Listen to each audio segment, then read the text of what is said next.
Our top story: Syria has called on the UN Security Council to take measures and stop what it calls U.S. acts of aggression against the Arab nation. In a letter addressed to the UN Secretary General and President of the Security Council, the Syrian Foreign Ministry condemned recent U.S. airstrikes on Iraqi anti-terror resistance groups on the Syrian border. Ministry warned such actions can escalate easily tensions in the region. U.S. attack also drew condemnation from the director of Iran's Supreme National Security Council. Ali Shamkhani slammed the raid as an act of organized terrorism aimed at boosting Daesh terrorists.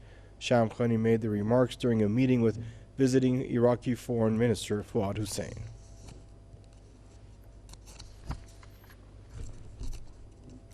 Iranian Foreign Minister has warned of suspicious moves in neighboring Iraq.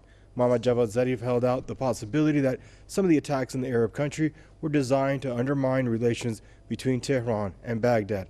Earlier, we discussed this very issue in our news review program. Here it is. And now back to one of our top stories, where Syria has called on the UN Security Council to take measures and stop what it has called U.S. acts of aggression against the Arab country. In a letter addressed to the UN the UN Secretary General and President of the Security Council, Syria's Foreign Ministry condemned recent U.S. airstrikes on Iraqi anti-terror resistance groups on the Syrian border. Joining us now from New York for more on the story is John Bosnitch, political analyst. Hello, John. Always a pleasure to have you on Press TV. Get your take on things. Your thoughts on what took place on the Syrian side of the border there between Syria and Iraq by the Biden administration as a result of a direct order by President Joe Biden himself, and the ramifications of it. Well, let's start things off first from where I'm sitting. I'm sitting here in New York City in the United States, where the people of America elected a president who they were told was a more moderate, more rational, and more responsible leader. Well, we've now had that proven wrong within barely a month of taking office, because he has taken an unprovoked act of war against a sovereign state on the other side of the planet. That's point one. So all of those voters were deceived, and I'm glad to see that there are people around the world who are not deceived by these tales. Then we talk about the legal situation. This act of war, this targeted attack on a foreign sovereign state, is not only a violation of U.S. law, it's a violation of international law. And thus the UN Security Council should be brought into play here. But unfortunately, we know that the United States exercises a veto there.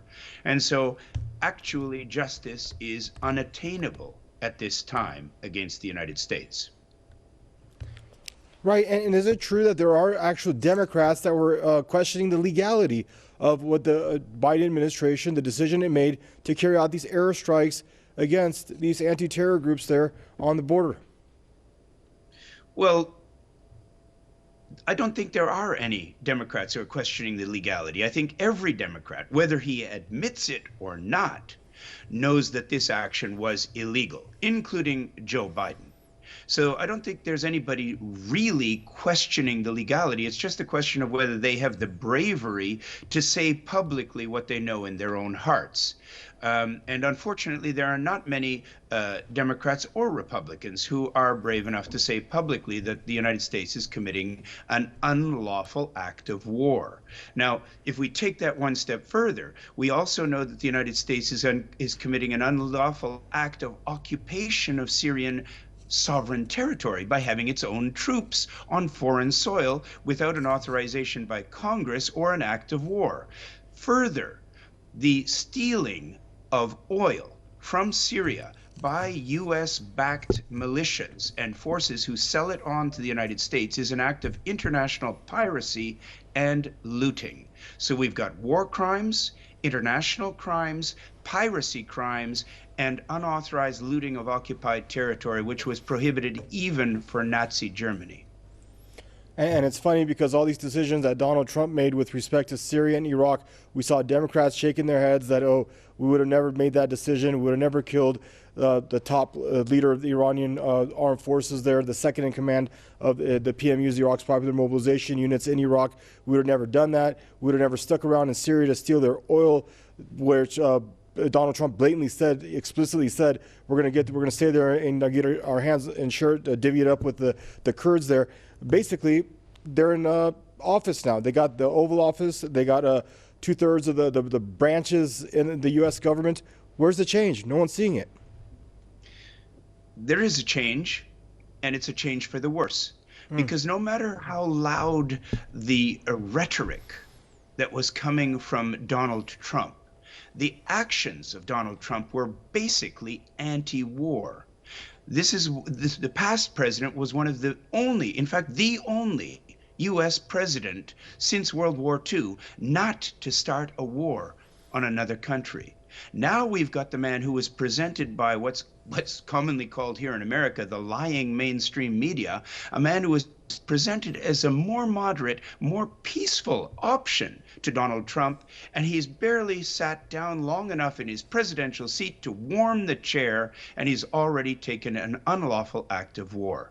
So I think that what we've got here is a situation where the very naive, totally misinformed American public has been cheated by the man in whom they put their trust, and the world is looking on and seeing once again that American democracy simply does not exist. Wow, powerful stuff there, John. Always a pleasure to have you on and hear what you have to say. Out of New York, Mr. John Bosnitch, political analyst, joining us.